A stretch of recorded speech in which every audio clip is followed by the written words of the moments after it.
are here with Wouter Hardy, who wrote Duncan Lawrence's Eurovision-winning Arcade, Gjon's Tears, Tout l'univers, and Alika's Bridges. Wouter, welcome. Thank you for having me. To start with, can you talk a bit about how you first came to music? My background is coming from the classical department from 9 until 18. I fell in love with the piano.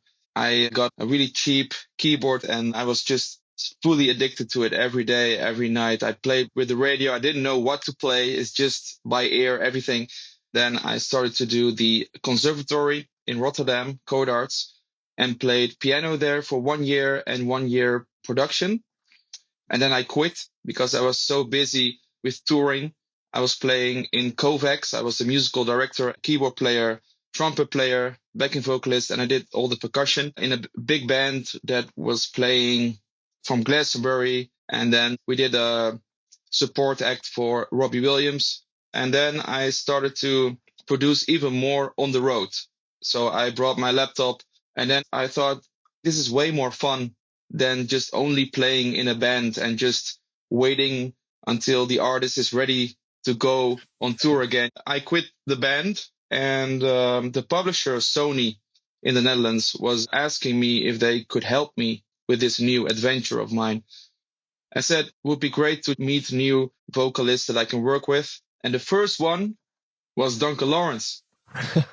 Even before I signed the papers, I already went with him in the studio and we started working on Arcade as the first song that we did together. And in those 2 years that we worked together, we worked on several songs, including Arcade the whole time. I already got a rough demo from a guy from Sweden, Joel Ge. I deleted all the music and started from scratch again. So Duncan and I worked almost every week on that song and a few others. And then it evolved and it evolved. And then we went to a different tempo and more into like electronic beats, also from Arcade. No one heard that before, and it's better that way. Then we got all these opinions from the publisher, from friends of his and friends of mine. It was not healthy for our working space and our bubble. So I said, okay, let's just not show it to anyone for a couple of months and just go into our small bubble in the studio. We see each other every week. We work. And then this version came, the version that you hear now. It was his vocal coach at the Voice of Holland. She heard this song and she was blown away by it. So she said, I really want to introduce this song to Eurovision. And then Duncan called me like, what do you think? I said, Arcade, that song? No, that's not going to work. That's never going to work. I always say that's a festival that has a dancing chicken in it. You know, I said Arcade will never do good there. But then Ilse was so amazed by the song that she said, no, Wouter, I think you can go into top 5 with this song. And then I said, okay, let's do it. And then we went full in. I recorded some more strings in the studio and some more drum layers. And then it was done. The song evolved over 2 years, right? And yeah. I think somewhere you said that there are over like 160 tracks on the mix for it. I thought I have to throw everything in this project, everything in this song.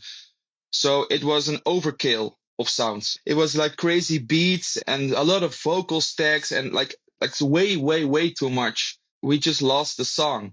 And now I learned through the years, the most important thing in the song is the song and the message and the singer. And I was like putting everything in. And then Duncan and I were in my studio going crazy with synthesizers and with beats and then changing the tempo. We even changed the key. I think I recorded the vocal 3 times again. Then we said, okay, we have to go back to the core of the song and let's just strip it all down. Let's just go behind the piano and let's see just the piano and just the vocal, what comes out. And then we felt the magic again. And then we made some more other progressions. We wrote another bridge. And I also came up with the chords in the end of the song that goes up. We didn't listen to the radio. We didn't listen to hits that were there at the time.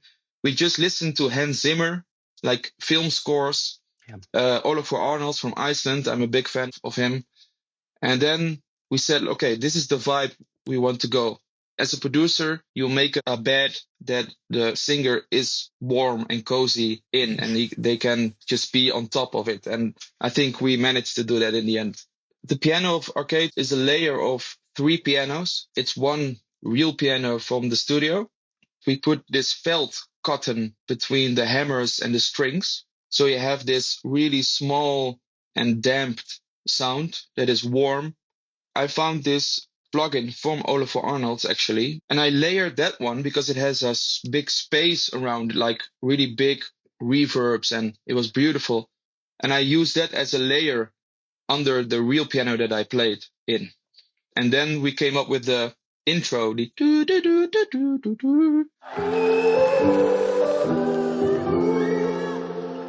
And then with the vocal from Duncan going through a really old space echo, really vintage thing. In a way, the way you tackle the piano mirrors, I feel like how vocal production is done now, because to get the more echo, people often layer a whisper track underneath. You know, they'll do vocal doubles or even a falsetto double. I'm a pianist myself, so I'm constantly working on piano sounds, and I really like the real thing. It's a really hard instrument to record. It's so broad of the spectrum. Yeah, you want to have the low end, you want to have the width. I've improved way more now, so I don't need the samples anymore. You worked very closely with Duncan for an extended period of time. What were the advantages of that close relationship, and were there challenges? I think the advantages and the challenge at the same time is that you become friends. It's such a close relationship. I always say I'm not only a producer, but I'm also a psychiatrist. You know, and that's with every singer. They come into the studio and they put their whole story on the table. So I have to listen to just their story and their struggles or their whatever is in their life. They put everything in their lyrics. So that you become friends is really great. There's no ego. There's no business relationship in the beginning because we had no releases. That was a big advantage, that we didn't have a deadline, and you can say anything to each other. Like if you don't like something, if you like something. And now when I work with someone and I have only 2 days, everything goes faster. So you can't build that stronger relationship. You can't do that anymore like that. There's a label involved. There's a publisher involved. There's a management involved. Everyone has an opinion. Everybody. On both Arcade and Stars, you have choral elements that sit very back, and they create a really distinctive mood.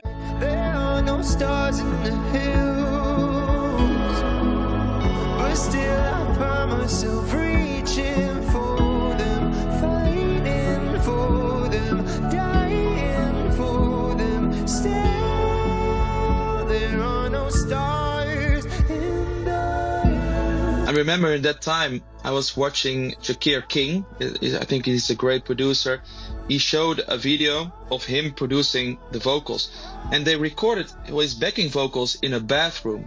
It's such a different sound than the lead vocal. Like I still do this day. I record backing vocals in a different room.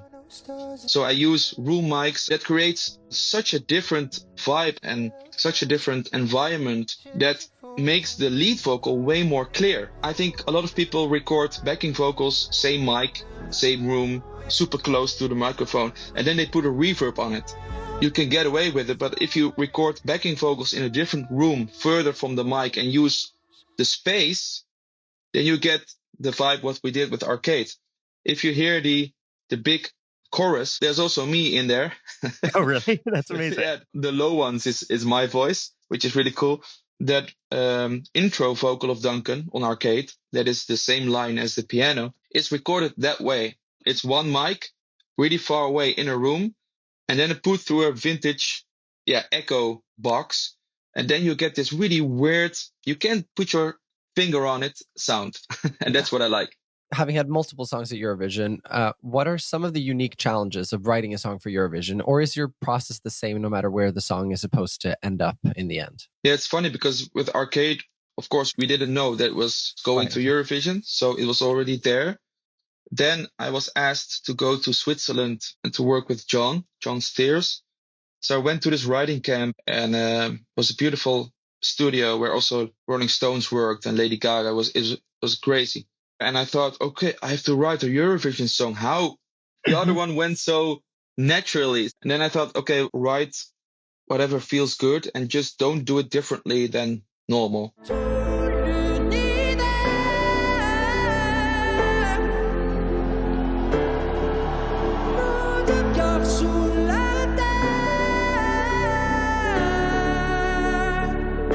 So I brought Nina Sampelmans, which is a great lyric songwriter, and we sat behind the piano, as I always do, and we wrote Tout l'univers in 3 hours, even before Gjon came into the room to listen to us, because I didn't even met him. I played the song that I already recorded a version with the piano and the vocal of Nina, and then he said, when did you guys make this? This morning. And then he was like, this could be my song. And then again, they called me and he said, you have another Eurovision song. Good luck. And then it was a really special year for me because it was in Rotterdam, also because of Arcade, of course. Yeah. Duncan sang Arcade and Stars, both songs that I did. And Gjon sang, of course, Tout l'univers. We became third. And I also got the Marcel Benson Composer Award that year. So it was like boom, boom, boom, boom, boom. Everything was crazy. And then 2 years later, I got an email from management of Alika from Estonia. There is always time to get back on track. Tearing down the walls slowly every step. Now I see myself building up a world of bridges. We worked and worked for 2 days. And the second day we sat behind the piano and I just played something and she just sang Bridges almost on top of it right away. And luckily we have the voice memo still. And then I said, this is amazing. Let's record. In all three cases here, you knew who you were developing the song for. So in what ways do you shape your songwriting to the artist you're writing for? The way I work is with the artist. So I don't like to make something and then pitch it to different artists. For me, it's the connection between me and the artist. And if I can serve their story, it's almost like a movie. You know, Hans Zimmer always say it's all about the story, but it is like that for me. The special thing about Gjon, he has this really high voice that he can reach, which is super special. The thing with Gjon, he's so enthusiastic that he already wanted that in the first chorus. I said, no.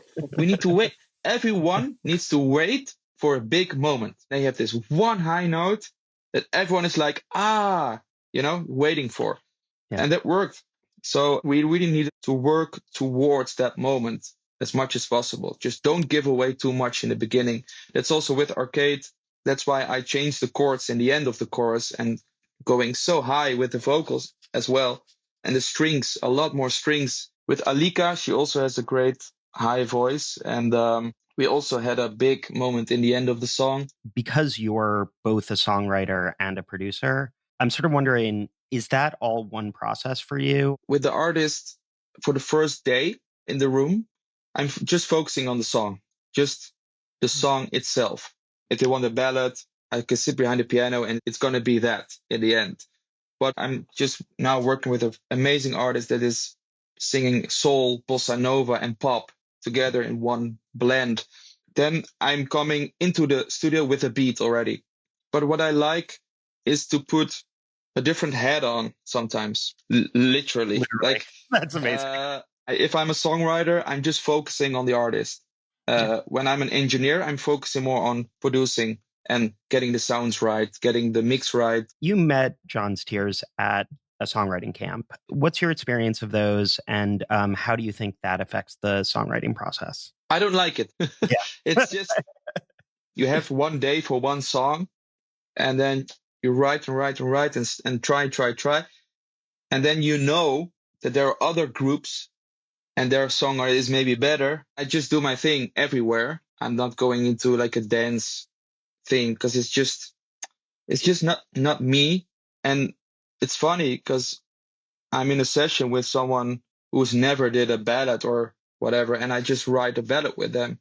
And then you get something special because it's so different. I had so many camps that you have all these blasting songs and all these beats and all the crushed, and they already wanted to sound like a record, but it's a writing camp. So I just try to write a great song in a day, just with a simple piano, maybe some strings or a guitar, and then they get silent, because they think, oh man, this really hits. And the previous songs were maybe a great beat and a great hook, but that's it. A lot of people think they have to make something that is hot right now in that room. So people think, oh, that's great. That can work on TikTok. Okay, I believe that. I want to make something that people listen to for years, and they listen to the whole song and not 10 seconds. You can also pick a great part out of a song of 4 minutes, just take the chorus and put it on TikTok, and it can also be something, you don't have to make a song that is fitting the algorithm fully. With Tout l'univers, listening to the French version of the song, like, how do you think the language affected the vibe of the song? I don't know any French, so it was just a vibe. I really didn't know what he was saying, but I think his vibe is coming across better in French to the audience than in English.